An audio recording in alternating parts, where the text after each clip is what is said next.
सो praise Lord जय मसीह की सबको। सो परमेश्वर का धन्यवाद हो आज एक बार फिर से सुंदर समय के लिए। खुदावंद ने एक बार फिर से आपके बीच में और आपके मध्य में आने के लिए समय दिया। आप सबों को मेरी ओर से जय मसीह की। और एक और नए वीडियो में हम एक बार फिर से आपका स्वागत करते हैं। विषय में जाने से पहले आप हमारे चैनल जाने वचन की सच्चाई को सब्सक्राइब कर लें, बेल के आइकन को दबा लें, ताकि जब भी हम कोई नया विषय या नई क्लास लेकर आएँ तो उसका नोटिफिकेशन आपको। सो प्यारो, आज का जो हमारा टॉपिक रहेगा या विषय रहेगा वो विषय है कर्ज या लोन। एक बहुत बड़ा श्राप है जो आपको परमेश्वर पवित्र आत्मा की अगुवाई में चलने में हमेशा रुकावट उत्पन्न करता है। सो इस सारी बातों का खुलासा करेंगे, लास्ट तक वीडियो को देखना। सो विषय को शुरू करते हैं। आइए एक आयत देखते हैं। पहला तिमोथियुस की किताब उसका 6 अध्याय उसका 8 वचन। पहला तिमोथियुस 6 अध्याय उसका 8 वचन। यदि हमारे पास खाने और पहनने को हो तो इन्हीं पर संतोष करना चाहिए। सो इधर प्रभु का दास पौलुस कहता, यदि हमारे पास खाने या पहनने को हो तो इसी पर संतोष करना चाहिए। अजीजों, आखिरकार समस्या आती किधर है? जब आप अपनी झोली देखकर नहीं, परंतु आप दूसरे को देखकर पैर पसारना शुरू कर देते हैं।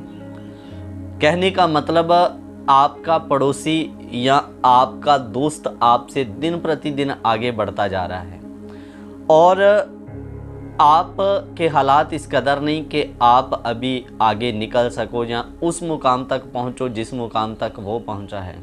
तो बहुत बार हम जलन या ईर्ष्या में आकर वो मेरे से आगे बढ़ गया, हम कर्ज उठाकर भी उसके जैसा बनने की कोशिश करते हैं या वो जो कर रहा है वही सेम करने का कोशिश करते हैं। अजीज़ों, आप अगर प्रभु यीशु मसीह में हैं तो ऐसी गड़बड़ी कभी ना करें। हमेशा जो आपको परमेश्वर ने दिया है उसी पर संतोष करें, और ताकि आप आने वाले समय में खुश और खुशहाल रह सकें। किसी को देखकर या किसी की नकल करने की कोशिश ना कीजिए। अजीजों, बहुत बार यही सबसे बड़ी वजह बनती है डिप्रेशन में आने की, चिंता में आने की, परेशानियों में पड़े रहने की।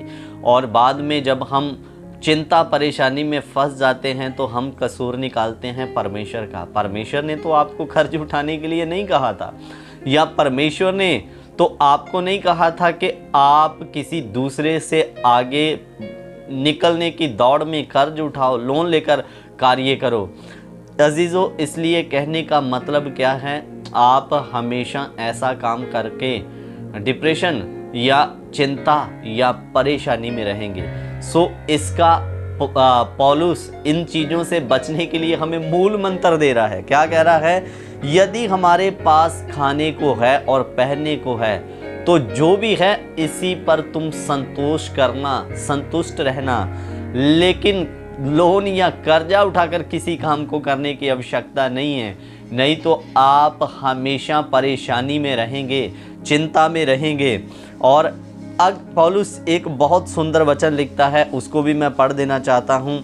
रोमियो की पत्री उसका 13 अध्याय उसका हम 8 वचन पढ़ेंगे। रोमियो की पत्री 13 अध्याय उसका 8 वचन। आपस में प्रेम को छोड़कर और किसी बात के किसी के कर्जदार ना हो, क्योंकि जो दूसरे को प्रेम रखता है उसी ने व्यवस्था पूरी की है। सो इधर में लिखा, प्रेम को छोड़कर तुम और किसी के किसी चीज में कर्जदार ना हो करके।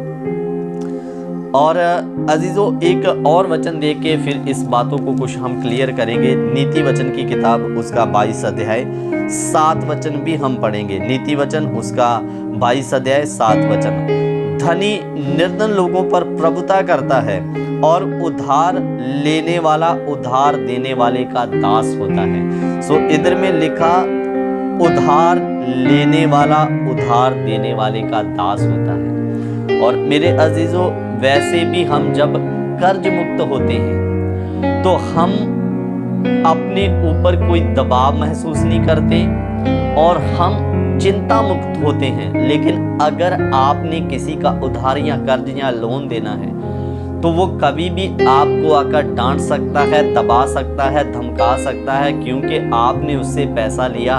वो आप पर प्रभुता करेगा, अभी आप उसके एक दास के समान हैं। अजीजों, अगर यही हमारे ऊपर कर्ज या लोन ना हो तो मैं आपको बता दूं, आप चिंता, परेशानी, डिप्रेशन से हमेशा बचेंगे और आपको कभी भी किसी के दास बनने की आवश्यकता नहीं है। इसलिए जो कर्ज या लोन है ये एक श्राप है और ये आपको परमेश्वर की अगुवाई में चलने के लिए हमेशा रुकावट रहेगा।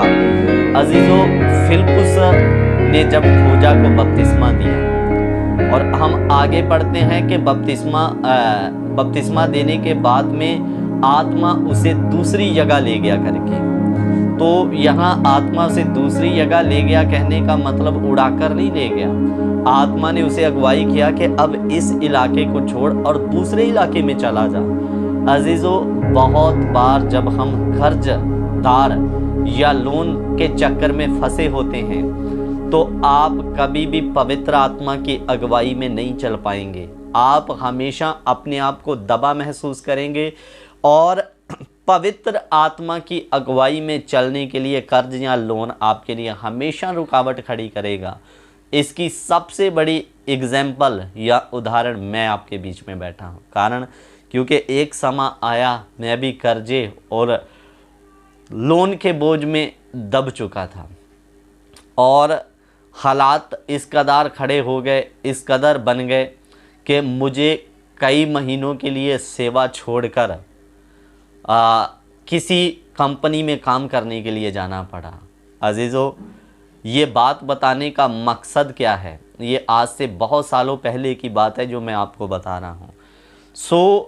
बहुत बार कर्ज आपके सामने में ऐसे हालात खड़े कर देता है, बना देता है कि आपको आत्मा वचन के लिए या सेवा के लिए अगुवाई करेगा, लेकिन कर्ज आपको सेवा नहीं करने देगा। आपके अंदर हमेशा चिंता रहेगी, मुझे कोई आवाज़ मारकर पैसा ना पूछे, मैं कैसे ना कैसे करके उसका पैसा या उसका कर्ज या लोन को दे दूं या वापस कर दूं। बहुत बार तो ईमानदारी को छोड़कर बेईमानी का रास्ता अपना लेते हैं कि कैसे ना कैसे करके मुझे इस कर्ज या लोन को छोड़ना है।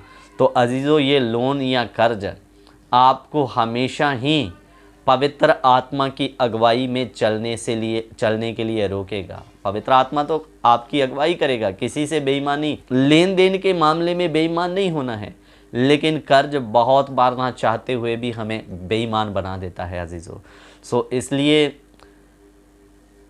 नंबर 1, कर्ज में पड़ा हुआ व्यक्ति एक श्राप के अधीन है। नंबर 2, अजीज़ों, ये पवित्र आत्मा की अगुवाई में चलने के लिए हमेशा रुकावट खड़ी करेगा।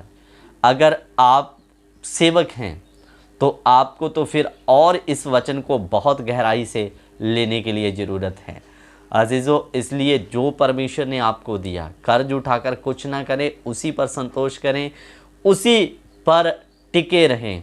जब आप ईमानदारी के साथ में प्रभु का कार्य करेंगे, प्रभु आपको आगे बढ़ाएगा, ये मैं गारंटी देता हूँ।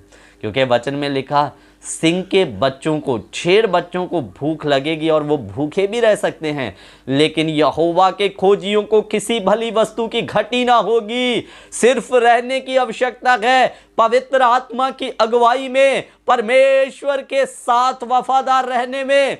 प्रभु आपकी आने वाले समय में सारी ज़रूरतों को पूरा करता है। इसलिए कर्ज या लोन से बचे रहें, क्योंकि ये आपके लिए एक श्राप है, पवित्र आत्मा की अगुवाई में चलने के लिए रुकावट है। प्रभु इन वचनों के द्वारा आप सबों को आशीष और बरकत दे। जय मसीह की सबको। God bless.